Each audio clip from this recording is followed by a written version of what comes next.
Welcome to an excerpt of Empire of Terror, Iran's Islamic Revolutionary Guard Corps, written by Mark Selinsky and published by Potomac Books, an imprint of the University of Nebraska Press. This is presented by Kensington Security Consulting, which brings education to national security. This excerpt comes from Chapter 4 and looks at the Basij and war. The idea of creating the Basij was a divine prophecy delivered to the Imam Khomeini and can be seen as a wondrous miracle. Guards Deputy Commander Hossein Salami, November 2016. On November 25, 1979, Khomeini called for the creation of, in his words, a 20-million-man army. In response, the People's Militia, later known as the Basij, was established in April 1980. Initially a separate service from the Guards, the Basij fought in the Iran-Iraq War, which lasted from 1980 to 1988. Survival in the trenches would help define a generation of Iranian leaders. The newly formed Basij's mettle was tested early and often during the war, as the organization provided human fodder for combat. Nearly an entire generation of young men and boys served and suffered in the war. By the conflict's end, Iran's economy had absorbed an estimated $1 trillion in direct and indirect losses. The war convinced Tehran that a robust, capable missile force is critical to the country's security, as long-range missiles pummeled cities in both countries, forcing more than a quarter of Tehran's population to flee during the so-called War of the Cities. In these trying circumstances, the Basij offered an endless stream of youthful volunteers ready to cross minefields and face Iraqi fire to clear paths for regular Iranian troops. Children served as shock troops. Many fought bravely, though they were poorly equipped, and often led by adolescents no more experienced in combat than they were. The Iranian regime deployed at least 550,000 youths under 18 during the war. The Basij itself suffered an estimated 190,000 fatalities, a casualty rate that overshadowed those of the Guards and the Army. Great Wars.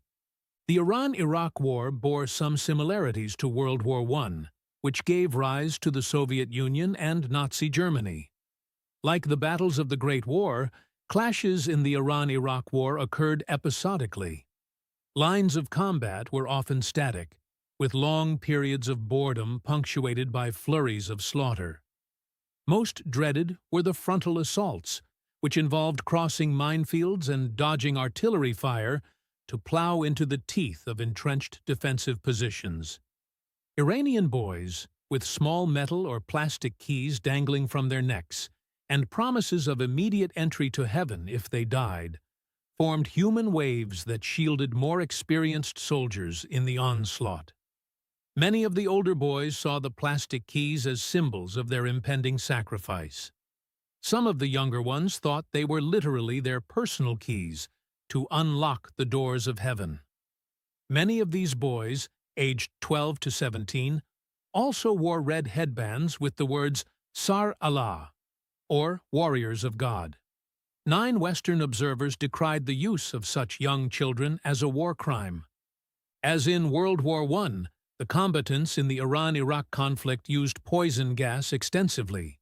Iraq used sarin and tabun, which killed quickly, causing paralysis, convulsions, and vomiting in the minutes before death. Many soldiers and guards were disabled for life. One survivor described his lifelong injuries. "I can't breathe well. I can't walk well. I can't walk upstairs or up hills. I feel tired all the time."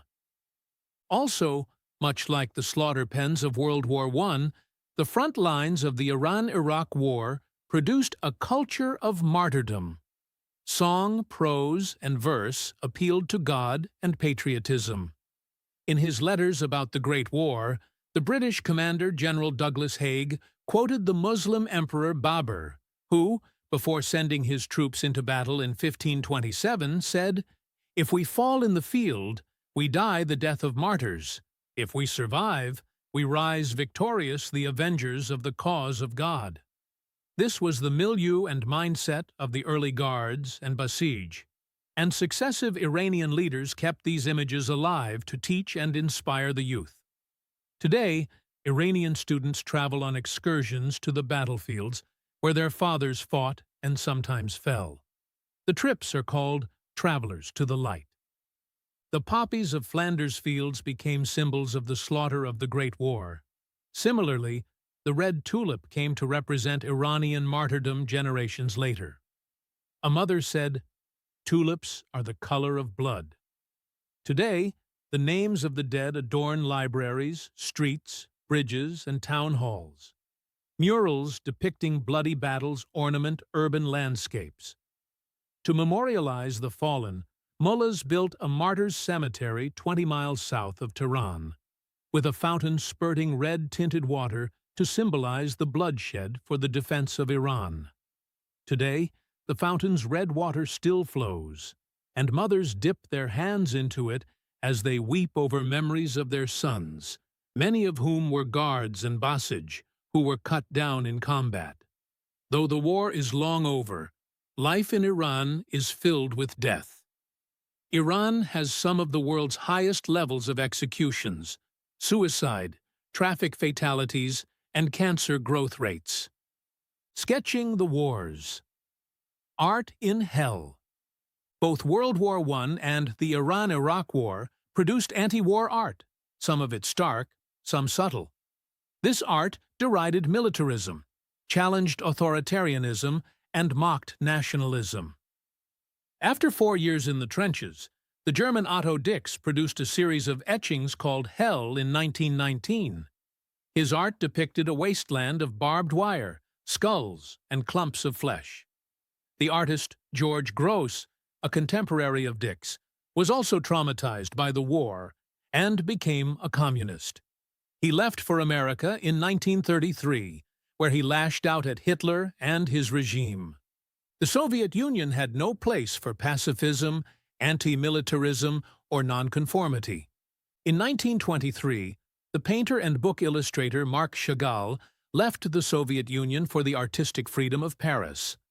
Later, he escaped German-occupied France and, like Gross, found refuge in America. As in Nazi Germany and the Soviet Union, Iran seeks to control, imprison, or expel dissident artists. Basij and MOS operatives hound them. Like frontline artists before him in wars around the world, Reza, an Iranian, put the war he saw and lived through onto canvas. His gritty, expressive paintings reflect the trauma of his boyhood spent as a conscript on the front lines. At 14, he was deployed to combat, and 2 years later, he commanded 30 or 40 soldiers, most of them teenagers. He drew and painted the suffering he witnessed. A few memories still haunt him. In his dreams, he revisits the site of a rotting female Iraqi soldier's corpse. Like the artists who escaped Hitler, Lenin, and Stalin, Reza sought refuge in the West to practice his art without fear of imprisonment or death. Gross feared the Gestapo, and Reza feared the Guards. Those artists who remained in Iran are ever mindful, like those in Nazi Germany or the Soviet Union, of harassment and imprisonment by security services, notably the Basij. This concludes the reading from the introduction of Empire of Terror, Iran's Islamic Revolutionary Guard Corps, written by Mark Selinsky. If you enjoyed this reading, please consider subscribing. This reading does not represent the official position of any agency or individual within the United States government. On behalf of Kensington Security Consulting, thank you for listening.